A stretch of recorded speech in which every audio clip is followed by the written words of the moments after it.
Hello friends, स्वागत है आप सभी का आपके अपने यूट्यूब चैनल श्रीज बुक्स वर्ल्ड में। आज की हमारी बुक है the 7 habits of highly effective people. तो चलिए शुरुआत करते हैं हमारी आज की बुक समरी की। एक हाईली इफेक्टिव इंसान वो होता है जिसका कैरेक्टर अच्छा हो, जिसके पास स्ट्रॉन्ग वैल्यूज़ हों। एक हाईली इफेक्टिव इंसान कैसे बना जाए, ये आप इस ऑडियो बुक समरी को सुन के सीख सकते हैं। आपकी चाहे जो भी जॉब हो, आप इस किताब से ये बात जान सकते हैं। जैसे कि अगर आप एक पेरेंट हैं तो आप अपने बच्चों के साथ एक अच्छा रिलेशनशिप कैसे बना सकते हैं। अगर आप एक बॉस हैं तो इस किताब में आपको ऐसे टिप्स मिलेंगे जिनसे आप और भी अच्छे लीडर बन पाएंगे। जब आपका कैरेक्टर अच्छा हो तो लोग भी आपसे नज़दीकियाँ बढ़ाना चाहते हैं। इसीलिए तो the 7 habits of highly effective people एक इंटरनेशनल बेस्ट सेलर है। ये किताब कैरेक्टर इंप्रूव करने में फोकस करती है। ज़्यादातर किताबें आपको इस बारे में मिलेगी कि दोस्त कैसे बनाएं या लोगों को इम्प्रेस कैसे करें, मगर the 7 habits of highly effective people आपको सबसे पहले एक इफेक्टिव इंसान बनाने पर फोकस करती है। अगर आपकी पर्सनैलिटी अच्छी है तो बेशक आप भी एक इफेक्टिव इंसान बन सकते हैं, मगर वो बस थोड़े टाइम के लिए। लोगों को जल्द ही पता चल जाएगा कि आपके हर काम के पीछे कोई मतलब है, कोई मोटिव है। लेकिन अगर आपका कैरेक्टर अच्छा है तो वो लाइफ टाइम तक आपके साथ रहेगा। आप अपने आसपास के लोगों को इन्फ्लुएंस करते रहेंगे और आपको इसका पता भी नहीं चलेगा। लेकिन याद रखें कि आपको सबसे पहले अपने अंदर से शुरू करना होगा। तो क्या आप तैयार हैं खुद को चेंज करने के लिए? क्या आज आप एक हाईली इफेक्टिव पर्सन बन पाएंगे? तो अब the 7 habits of highly effective people इस बुक की समरी को शुरू करते हैं। Habit number 1, proactive. प्रोएक्टिव बनने का मतलब क्या है? साइकोलॉजिस्ट विक्टर फ्रैंकल कहते हैं, हमारे आसपास जो कुछ भी होता है हम उसे बदल तो नहीं सकते, लेकिन हम इस पर कैसे रिस्पॉन्ड करें यह हमारे हाथ में है। प्रोएक्टिव होने का मतलब होता है कि दूसरे लोग चाहे जो भी ओपिनियंस दें या जैसा भी उनका बिहेवियर हो, हमें उससे अफेक्टेड नहीं होना है। जब लोग हमारे बारे में कुछ बुरा बोलते हैं तो कमी हमारे अंदर नहीं होती बल्कि उनमें होती है। जो नेगेटिव बात वो आपके बारे में बोलते हैं, उनसे उनके खुद के नेगेटिव व्यू का पता चलता है कि वो दुनिया को किस नज़र से देखते हैं। प्रोएक्टिव होने का मतलब ये भी है कि आप किसी भी बुरी सिचुएशन से अफेक्ट ना हो, फिर चाहे मौसम ख़राब हो या ट्रैफिक। लेकिन एक प्रोएक्टिव इंसान को कोई फ़र्क नहीं पड़ेगा, उसकी ज़िंदगी में बुरा वक्त या गरीबी आए, मगर वो हर हाल में खुश रहेगा। एक प्रोएक्टिव इंसान बुरे से बुरे हालात में भी बगैर कोई कंप्लेन किए अपना काम करता रहता है। प्रोएक्टिव का उल्टा रिएक्टिव होता है, और जो लोग रिएक्टिव होते हैं वो अपने एनवायरनमेंट से बहुत जल्दी अफेक्ट हो जाते हैं। अगर उनके साथ कुछ बुरा होता है तो वो खुद भी नेगेटिव बन जाते हैं। एक बार जब लेखक स्टीफन कोवी जब सैक्रामेंटो में एक लेक्चर दे रहे थे, तब अचानक भीड़ में से एक औरत खड़ी हुई। वो बड़ी एक्साइटेड होकर कुछ बोल रही थी कि तभी उसकी नज़र लोगों पर पड़ी जो उसे घूर रहे थे। लोगों को ऐसा घूरता हुआ देखकर वो औरत वापस बैठ गई। अपना लेक्चर खत्म करने के बाद स्टीफन कोवी उस औरत के पास गए। उन्हें मालूम पड़ा कि वो औरत दरअसल एक नर्स थी और बड़े बीमार पेशेंट की फुल टाइम देखभाल करती थी। उसका वो पेशेंट हर टाइम उस पर चिल्लाता रहता था। उसकी नज़र में वो सब कुछ गलत करती थी। उसने कभी भी उस नर्स को थैंक यू तक नहीं बोला था। इन सब बातों की वजह से वो औरत बहुत दुखी रहती थी। वो अपनी जॉब से बिल्कुल भी खुश नहीं थी। उस दिन स्टीफन कोवी के लेक्चर का सब्जेक्ट ही प्रोएक्टिव बनना था। कोवी एक्सप्लेन कर रहे थे कि अगर तुम प्रोएक्टिव हो तो कोई भी चीज़ तुम्हें हर्ट नहीं कर सकती। जब तक आप खुद ना चाहें तब तक कोई भी आपको दुखी नहीं कर सकता। ये लेक्चर सुनकर वो औरत एक्साइटेड हो गई थी, क्योंकि उसे पता चल गया था कि रिस्पॉन्ड करना या ना करना उसके हाथ में है। उसने कोवी को बताया, मैंने दुखी होना खुद चुना था, मगर अब मुझे रियलाइज़ हो गया है कि दुखी या सुखी होना मेरे हाथ में है। लेकिन अब किसी दूसरे इंसान का बिहेवियर मुझे कंट्रोल नहीं कर सकता। एक रिएक्टिव इंसान का मूड टीवी की तरह होता है, जिसका रिमोट कंट्रोल दुनिया के हाथ में है। जब भी कोई चाहेगा उस रिएक्टिव इंसान का मूड चेंज कर सकता है। लेकिन एक प्रोएक्टिव इंसान वो है जिसने अपने मूड का रिमोट कंट्रोल अपने पास रखा है। एक प्रोएक्टिव इंसान को कोई फर्क नहीं पड़ता कि दूसरा इंसान उसके बारे में क्या सोच रहा है या क्या बोल रहा है। Habit number 2, being with the and in mind. आपकी लाइफ की सबसे ज़रूरी चीज़ क्या है? आपके माइंड में एंड को लेकर शुरुआत से हमारा मतलब है कि आपके सारे एक्शन, आपकी वैल्यूज़, आपके पर्पस से मैच होने चाहिए। आपको आपका फाइनल गोल, आपका डेस्टिनेशन पता होना चाहिए ताकि आपका हर स्टेप उसी तरफ जाए। हम कई बार बहुत सी प्रॉब्लम्स फेस करते हैं। हमें आए दिन किसी न किसी चीज़ के लिए कंसर्न होना पड़ता है और लाइफ में इतने चैलेंजेस हैं कि हम कई बार भूल जाते हैं कि हमारे लिए सबसे ज़रूरी चीज़ क्या है। जैसे कि आपको अपने बच्चों का ध्यान रखना पड़ता है, उन्हें हर चीज़ प्रोवाइड करानी पड़ती है, लेकिन आप इसके लिए इतना ज़्यादा हार्ड वर्क करते हैं कि उनके साथ टाइम स्पेंड कर ही नहीं पाते। अब ये भूल जाते हैं कि मटेरियल चीज़ों से ज़्यादा उन्हें आपके प्यार और सपोर्ट की भी ज़रूरत है। अगर आप सच में अपने बच्चों से प्यार करते हैं तो उन्हें हर दिन शो कराएं कि आप उन्हें कितना चाहते हैं। आपकी बातों और आपके एक्शन में उनके लिए कितना प्यार झलकता है, और आपका यही बिहेवियर आपके पेरेंट्स और उन बाकी लोगों के साथ भी होना चाहिए जो आपकी लाइफ में बहुत मायने रखते हैं। Being with the and in mind से मतलब है ये जानना कि आपके लिए सबसे वैल्यूएबल क्या है। वो आपके अपने लोग हो सकते हैं या फिर आपके प्रिंसिपल्स जिन पर आपको पूरा यकीन है। अगर आप कुछ ऐसा करते हैं जो आपके प्रिंसिपल से मैच नहीं करता तो आप एक इफेक्टिव इंसान बन रहे हैं। मान लीजिए कि आप एक घर बना रहे हैं, मगर इसके लिए सबसे पहले आपको अपने दिमाग में प्लानिंग करनी पड़ेगी, फिर जाकर आप टूल्स लेंगे। अगर आपके घर में बच्चे हैं तो आपके घर का हर कोना चाइल्ड फ्रेंडली होना चाहिए। अगर आप कुकिंग का शौक रखते हैं तो आपको अपनी किचन अपग्रेड रखनी पड़ेगी। तो किसी भी काम को शुरू करने से पहले उसका ब्लूप्रिंट आपके दिमाग में क्लियरली होना चाहिए। अगर आपने अपना घर अच्छे से प्लान नहीं किया है तो इसे प्रॉपरली कंस्ट्रक्ट कराना मुश्किल हो जाएगा और लास्ट में आपको इसे रिपेयर कराने में फालतू पैसे ही खर्च करने पड़ेंगे। लाइफ में हर चीज़ प्लानिंग मांगती है और इसी तरह एंड को माइंड में रखकर चलने की शुरुआत होती है। ये सोचें कि आपको सबसे पहले क्या करना है और ये श्योर कर लें कि वो आपके वैल्यूज़ के साथ फिट हो सके। क्या आप सबसे ज़्यादा ऑनेस्टी को वैल्यू करते हैं या फिर आप रिस्पेक्ट की ज़्यादा वैल्यू करते हैं? इसी को ध्यान में रखते हुए अपने दिन की शुरुआत करें। अपने वैल्यूज़ पर पूरा यकीन रखें ताकि आपकी लाइफ में जो भी चैलेंजेस आएँ आप अपने वैल्यूज़ के हिसाब से उन चैलेंजेस को फेस कर सकें। हैबिट नंबर 3, सबसे पहले ज़रूरी चीज़ें करें। सबसे पहले ज़रूरी कामों को करने का मतलब है सिर्फ टाइम मैनेजमेंट से नहीं, ये सेल्फ मैनेजमेंट भी है। इंसान होने के नाते हम सब सेल्फ अवेयर होते हैं और यही चीज़ हमें सारी लिविंग थिंग्स में सुपीरियर बनाती है, क्योंकि सिर्फ हम इंसान ही खुद को इवैल्यूएट कर सकते हैं और जब हमें लगता है कि हम कुछ गलत कर रहे हैं तो हम उसे चेंज कर सकते हैं। जब हमें बहुत से काम करने होते हैं तो सबसे पहले हमें अपनी प्रायोरिटीज़ को सेट करना चाहिए। कुछ लोग तो प्लानर्स की हेल्प लेते हैं ताकि उन्हें याद रहे, कुछ लोग टू डू लिस्ट और बॉर्डर्स बनाते हैं ताकि उन्हें ज़रूरी काम याद रहे, लेकिन बावजूद इन सब के कई बार हम अपने बेहद ज़रूरी कामों को टाइम पर कंप्लीट नहीं कर पाते हैं।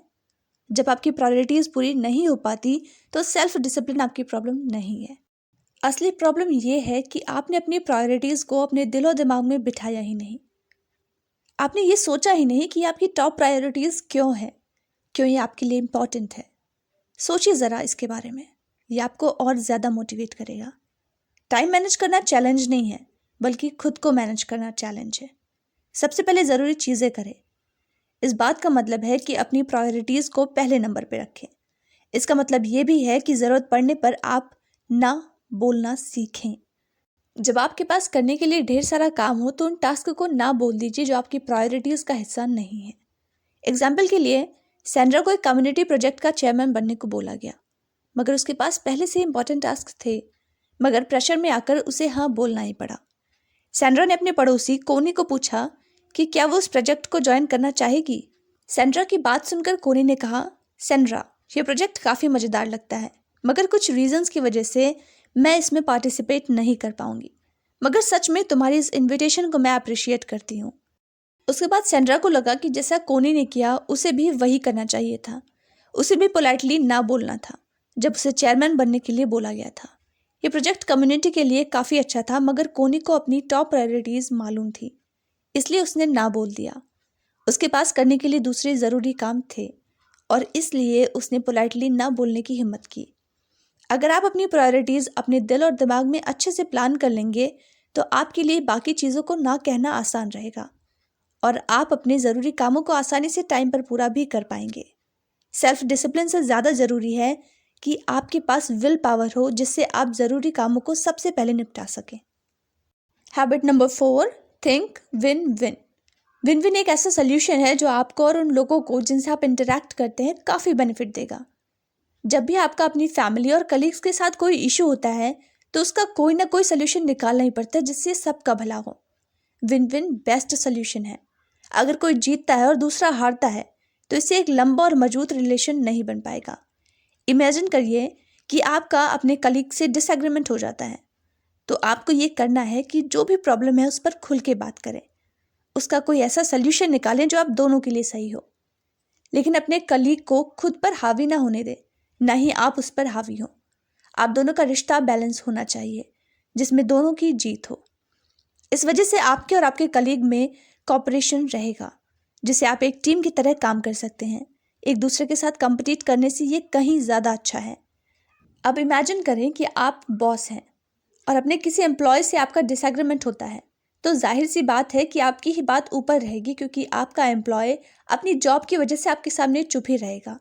एक बॉस होने के नाते आप बेशक आर्ग्यूमेंट में उससे जीत जाएं, मगर लॉन्ग रन में देखें तो ये आपकी हार होगी, क्योंकि अपने एम्प्लॉयज़ को नीचे दिखाकर आप उन्हें मोटिवेट नहीं कर सकते। वो आपके लिए काम तो करेगा मगर मन मार के। तो कुल मिलाकर नुकसान तो आपका ही हुआ। कॉम्प्रोमाइज़ करना हमेशा अच्छा होता है, फिर भले ही आप बॉस क्यों ना हो। आपके लिए यही अच्छा होगा कि आप अपनी पोजीशन का गलत इस्तेमाल ना करें। अपने एम्प्लॉयज़ को खुश रखने में ही आपका ज़्यादा फ़ायदा है। अगर आप हमेशा विन विन सिचुएशन सेटल करते हैं तो आपके एम्प्लॉयज़ ज़्यादा इफेक्टिव होंगे और यह आपकी कंपनी के लिए भी फ़ायदेमंद होगा। साथ ही आपको बार बार लोगों को हायर करके उन्हें ट्रेन करने की ज़रूरत नहीं पड़ेगी। विन विन सिचुएशन सिर्फ वर्क प्लेस पर ही अप्लाई नहीं होती, यह हर तरह के रिलेशनशिप में भी एप्लीकेबल होती है। जब भी आपके अपने पार्टनर, आपके बच्चों, दोस्त या पड़ोसियों के साथ डिसएग्रीमेंट हो तो विन विन सिचुएशन के बारे में सोचें। फिर आप देखेंगे कि कैसे आपके हर रिलेशन में ये और भी ज़्यादा प्यार और ट्रस्ट पैदा करेगा। हैबिट नंबर 5, पहले खुद दूसरों को समझने की कोशिश करें, फिर दूसरों से उम्मीद करें कि वो आपकी बात समझे। क्या आपको याद है कि लास्ट टाइम कब किसी ने आपसे अपनी प्रॉब्लम शेयर की थी? और क्या आपने उनकी बात सच में सुनी भी थी? क्या आपने एडवाइस देने से पहले उनकी फीलिंग्स को समझा था? पहले आप दूसरों को समझने की कोशिश करें, फिर उनसे उम्मीद करें कि वो आपकी बात समझें। यह अच्छे कम्युनिकेशन का यही तरीका है। हम अपनी राइटिंग, रीडिंग, स्पीकिंग और लिसनिंग के ज़रिए कम्युनिकेट करते हैं। बचपन में हम लिखना, पढ़ना और बोलना सीखने में सालों लगा देते हैं, लेकिन किसी की बात सही ढंग से सुनने के लिए ऐसी कोई ट्रेनिंग नहीं है। किसी के साथ कम्युनिकेट करने का सबसे बेस्ट तरीका ये है कि पहले हम ये समझने की कोशिश करें कि आखिर वो क्या कहना चाहते हैं। गुड लिसनिंग वो होती है जब आप खुद को सामने वाले की सिचुएशन में रखकर सोचते हैं, तभी आप सही तरीके से समझ पाएंगे कि वो इंसान क्या चाहता है। जब आप सुनते नहीं हैं तो आप उस इंसान की बात समझे बगैर रिप्लाई करने लगते हैं, मगर जब आप समझने की कोशिश करते हैं तभी आपको पता चलता है कि वो इंसान असल में कैसा फील कर रहा है। और जब आप इस तरीके से किसी की बात सुनेंगे तभी जाकर उस इंसान को अच्छी एडवाइस दे पाएंगे या उनकी सच में कोई हेल्प कर पाएंगे। एक बार एक आदमी किसी ऑप्टोमेट्रिस्ट के पास गया। उसको कुछ विजन की प्रॉब्लम हो गई थी। उस आदमी ने ऑप्टोमेट्रिस्ट को बताया कि उसको क्लियरली कुछ दिखाई नहीं दे रहा है। तो उस ऑप्टोमेट्रिस्ट ने क्या किया कि उसने उस आदमी को अपना चश्मा दे दिया। ऑप्टोमेट्रिस्ट ने कहा, इन्हें पहनो, मैं पिछले 10 सालों से यही चश्मा पहनता हूँ और मुझे साफ दिखाई देता है। मेरे पास एक और जोड़ी एक्स्ट्रा पेयर घर पे रखा है, तो तुम ये वाले पहन लो। उस आदमी ने ऑप्टोमेट्रिस्ट की बात मानकर वो चश्मा पहन लिया, मगर कोई फ़ायदा नहीं हुआ, बल्कि उसे और भी धुंधला दिखाई देने लगा। ये बहुत अच्छे ग्लासेस हैं, तुम और कोशिश करो सही ढंग से देखने की, उस ऑप्टोमेट्रिस्ट ने कहा। तो उस आदमी ने फिर से ट्राई किया, मगर उसकी लाख कोशिशों के बावजूद, उस ऑप्टोमेट्रिस्ट के ग्लास पहनने के बावजूद उसे कुछ भी साफ नहीं दिखाई दे रहा था। अब ऑप्टोमेट्रिस्ट ने उससे कहा कि वो पॉजिटिव सोचे। इस पर उस आदमी ने जवाब दिया, ओके, अब भी मुझे पॉजिटिवली कुछ साफ दिखाई नहीं दे रहा। ये बात सुनकर ऑप्टोमेट्रिस्ट अपसेट हो गया, क्योंकि आखिरकार वो तो उस आदमी की बस मदद करना चाहता था। उसे लगा कि शायद वो आदमी झूठ बोल रहा है और अनग्रेटफुल है। हम भी कई बार ठीक इसी तरह उस ऑप्टोमेट्रिस्ट के जैसे ही बिहेव करते हैं। हम यही कहते रहते हैं कि अगर मैं तुम्हारी जगह होता, या मेरी बात मान के देखो, लेकिन हम कभी भी ये ट्राई नहीं करते कि वो आदमी वाकई में कैसा फील कर रहा है। और इसका रिजल्ट ये निकलता है कि वो इंसान हम पर कभी यकीन नहीं करेगा। और ना ही कभी दोबारा हमारे पास अपनी प्रॉब्लम लेकर आएगा। अगर आप सच में किसी की हेल्प करना चाहते हैं तो सबसे पहले उन्हें समझने की कोशिश करें। ऐसा करके आप उनका ट्रस्ट जीत सकते हैं और उन्हें यकीन हो जाएगा कि आपके एक्शन के पीछे कोई मोटिव नहीं है, बस आप हेल्प करने की इच्छा रखते हैं। फिर वो भी आपको समझना शुरू कर देंगे। Habit number 6, synergies. सिनर्जी का मतलब है the whole is greater than the sum of its part. यानी जब एक आदमी दूसरे की मदद करता है तो दोनों साथ मिलकर बहुत कुछ अकम्प्लिश कर सकते हैं। जब एक टीम का मेंबर दूसरी टीम के मेंबर के साथ मिल के काम करता है तो वो दोनों मिलकर अकेले इंसान के मुकाबले बहुत ज़्यादा अचीव कर सकते हैं। जब भी कोई नेचुरल डिजास्टर या क्लाइमेटी जैसे आग, टाइफून या अर्थक्वेक होता है तो लोग सिनर्जीज होते हैं, यानी साथ मिल के काम करते हैं। वो मुसीबत में पड़े लोगों की मदद करने के लिए आगे आते हैं। तब लोग अपने डिफेंस भूल जाते हैं। मुश्किल सिचुएशंस में लोगों के अंदर कोऑपरेट करने की फीलिंग्स आ जाती है और सब तुरंत मिलजुल कर सर्वाइव करने के लिए ट्राई करते हैं। सिनर्जी का मतलब कोऑपरेट या कोलैबोरेशन भी है।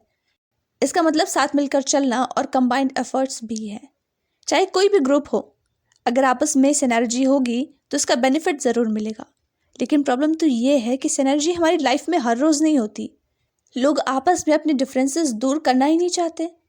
उन्हें ये बड़ा मुश्किल लगता है क्योंकि हर किसी का डिफरेंट पॉइंट ऑफ व्यू होता है, डिफरेंट वेज ऑफ थिंकिंग होती है। हम इस दुनिया को अलग नज़र से देखते हैं क्योंकि हम अपने खुद के हिसाब से ये दुनिया देखते हैं। हमें समझना ही होगा कि दुनिया को देखने का हमारा नज़रिया लिमिटेड होता है, इसलिए हमारी सोच भी लिमिटेड हो जाती है। हमें दूसरे लोगों को जानने और उनके एक्सपीरियंसेस को समझने की खास ज़रूरत है। ये किसी ऑप्टिकल इल्यूजन की तरह है।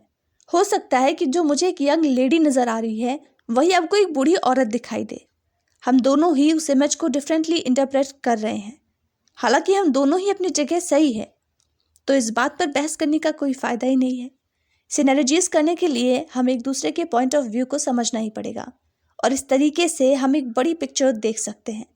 सिनर्जी का मतलब है कॉर्पोरेशन। इसका मतलब है अपने डिफरेंसेस को एक्सेप्ट करना और एक दूसरे के विचारों की कद्र करना। ये कभी साबित करने की कोशिश ना करें कि बस आप ही सही हैं और दूसरा वाला बंदा गलत है। उस इंसान के नज़रिए से भी समझने की कोशिश करें। इससे आपकी नॉलेज ही बढ़ेगी और कोई नुकसान नहीं होगा। बहसबाजी करने से बेहतर और भी कई अल्टरनेट हैं। जब आप दूसरे के व्यू की रिस्पेक्ट करने लगते हैं तो आप उनके साथ मिलकर काम कर सकते हैं। आप कॉपरेट करके मिलकर काम करने से कई सारी नई और अच्छी चीज़ें क्रिएट कर सकते हैं।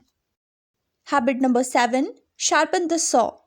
शार्पन द सॉ से हमारा मतलब है कि अपने सबसे बड़े एसेट को शार्पन करें, यानी हमेशा कुछ नया सीखते रहें। और आपका सबसे बड़ा एसेट आप खुद हैं। आपको रेगुलरली खुद को रिव्यू करना पड़ेगा। अपनी लाइफ के हर एस्पेक्ट में आपको इम्प्रूव करना पड़ेगा, मतलब फिजिकली, स्पिरिचुअली, मेंटली, सोशली और इमोशनली। आप रेगुलर एक्सरसाइज से खुद को रिव्यू कर सकते हैं। इसके लिए ज़रूरी नहीं है कि आप जिम जाएं या फिर महंगे इक्विपमेंट ही खरीदें। आप घर पे ही सिंपल एक्सरसाइज कर सकते हैं। आप रन कर सकते हैं, जॉगिंग कर सकते हैं या फिर रैपिड वॉक ले सकते हैं। अगर आप एक्सरसाइज नहीं करना चाहते तो स्लो तरीके की कोई भी एक्टिविटी कर सकते हैं और फिर आप देखेंगे कि डे बाय डे आपकी बॉडी इम्प्रूव हो रही है। इसी तरह आपको अपने स्पिरिट को भी रिव्यू करने की ज़रूरत है। ऐसा कई बार होता है जब आप खुद को पूरी तरह थका हुआ पाते हैं। रोज़मर्रा की चैलेंजेस से हम बेहद थक जाते हैं, तो हमें खुद को इंस्पायर करने की बेहद ज़रूरत है। और आप प्रेइंग, म्यूज़िक, बुक रीडिंग करके या फिर नेचर के साथ जुड़कर खुद को इंस्पायर कर सकते हैं। ये आप पर डिपेंड है कि आपकी स्पिरिट किस तरीके से अच्छा फील करेगी। कभी कभी एक ब्रेक लेना भी ज़रूरी होता है ताकि आप खुद को टाइम दे सकें और अपने बारे में सोच सकें। हम जब यंग होते हैं तो हमारा दिमाग खुद ही अपनी एक्सरसाइज कर लेता है, लेकिन एक बार स्कूल ख़त्म करने के बाद हम शायद ही कोई बुक पढ़ने का टाइम निकाल पाते हैं या कुछ नया सीखते हैं। लेकिन लर्निंग सिर्फ स्कूल तक ही सीमित नहीं होनी चाहिए। हम इसके बाद भी खुद को एजुकेट करने के तरीके ढूंढ सकते हैं। अपनी डेली रूटीन के कामों से हटकर कुछ अलग चीज़ें ट्राई कर सकते हैं। खुद को चैलेंज करें कि आप कम से कम हर महीने एक बुक पूरी पढ़ेंगे। और जो लोग बहुत बिजी हैं वो बुक नहीं पढ़ सकते तो एक ऑडियो बुक समरी तो सुन ही सकते हैं। हमारे सोशल और इमोशनल एस्पेक्ट एक दूसरे के साथ क्लोजली जुड़े होते हैं। ऐसा इसलिए क्योंकि हमारे इमोशन लोगों के साथ इंटरेक्ट करने से ही पैदा होते हैं। हर दिन हमें दूसरों के साथ अपने रिलेशन इम्प्रूव करने का मौका मिलता है। तभी तो कहा गया है कि अर्न योर नेबर्स लव, यानी अपने पड़ोसियों से प्यार करें। अगर आप एक काइंड नेचर पर्सन हैं तो यकीन मानिए आप एक लंबी खुशहाल लाइफ जिएंगे। अब इमेजिन करें कि आप जंगल में वॉक पर गए हैं। आपको एक आदमी नजर आता है जो एक छोटे से पेड़ को काट रहा है। आप देखते हैं कि वो आदमी काफी थक गया है, तो आप उससे पूछते हैं कि वो इतनी देर से ऐसा क्या कर रहा था। वो आदमी कहता है 5 घंटे हो गए हैं और अब मैं थक कर चूर हो गया हूँ। ये बड़ी मेहनत वाला काम है। तो आप उस आदमी को सलाह देंगे कि उसे कुछ मिनट का ब्रेक लेना चाहिए। हो सकता है कि उसे अपना सॉ यानी अपनी आरी को शार्पन करने की ज़रूरत है, और आप उसे ये भी कहते हैं कि मुझे यकीन है कि इससे आपका काम तेज़ी से होगा। मगर वो आदमी मना कर देता है। वो कहता है कि वो इतना बिजी है कि उसके पास शॉ शार्प करने का यानी अपनी आरी को तेज़ करने का टाइम ही नहीं है। अब किसी भी चीज़ को इफ़ेक्टिवली कट करने के लिए सॉ यानी आरी को तेज़ करने की ज़रूरत होती है। ठीक इसी तरह खुद को और इफ़ेक्टिव बनाने के लिए आपको टाइम निकालकर खुद को रिव्यू करना ही पड़ेगा, क्योंकि जो टूल आपकी लाइफ में ज़रूरी है वो तो आपके पास ही है। बस उनको शार्पन करने की ज़रूरत बीच बीच में पड़ती रहती है। और आपके एसेट्स हैं आपकी बॉडी, माइंड, सोल, और उन्हें शार्पन करना कभी ना भूलें। दोस्तों, हैबिट नंबर 1, 2 और 3 आपको आपका कैरेक्टर इंप्रूव करने में मदद करेगा। हैबिट नंबर 4, 5 और 6 दूसरों के साथ आपके रिलेशन इंप्रूव करेंगे। और लास्ट में हैबिट नंबर 7 से आप अपनी ये अच्छी क्वालिटीज़ लाइफ टाइम तक मेंटेन करके रख सकते हैं।